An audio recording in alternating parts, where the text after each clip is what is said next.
Hello guys, naranasan niyo bang magbaon ng 5 piso nung bata pa kayo? Minsan nga 2 piso, minsan wala pa nga di ba? Yung magkaroon ka ng baon ng 5 piso na parang feeling mo ang dami mo nang mabibili, di ba? Kasi magkano lang yung mga chichirya dati, mga 50 cents lang, tapos parang 2 piso lang, meron ka na mabibili isang takal na lugaw, ganyan. Tapos makabili ka na ng palamig sa halagang piso, mga ganun, di ba? Parang ang saya-saya natin kahit ang lit-lit lang ng baon natin. Pero ngayon, hindi naman piso, parang baliwala na lang eh. Tapos syempre, kung bata tayo, akala natin pag marami tayong pera, syempre mas masaya, di ba? Pero ang totoo, kahit 5 pesos lang dati, sold na tayo eh. Kumbaga, parang buo na yung araw natin. Pero ngayon, mga adult na tayo.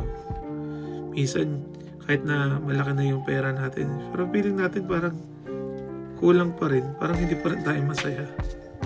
Kasi habang lumalaki tayo, dumadami din yung responsibilidad, yung problema, at expectation sa buhay.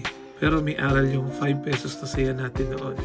Natutunan natin maging contented at maging masaya sa halaga kung ano lang meron tayo noon. Natutunan natin mag-appreciate sa mga maliliit na bagay.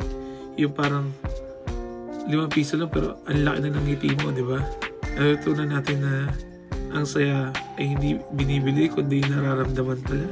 Kasama ang tao, oras at alaala.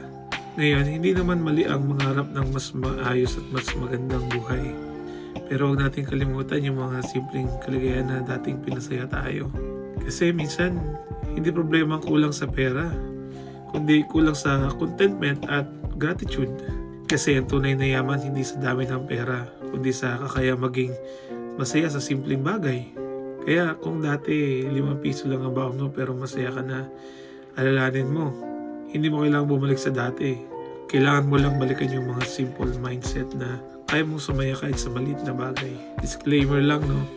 Iba-iba tayo ng buhay at financial situation. Hindi ito comparison ng nakaraan at kasalukuyan, kundi paalala lang ng gratitude at simple joy. Ikaw, anong kwento mo ng bata ka? I-comment mo din sa baba. Mag-like and share na rin at i-follow nyo na rin ako para sa maraming kwentong kagaya nito. Thank you for watching.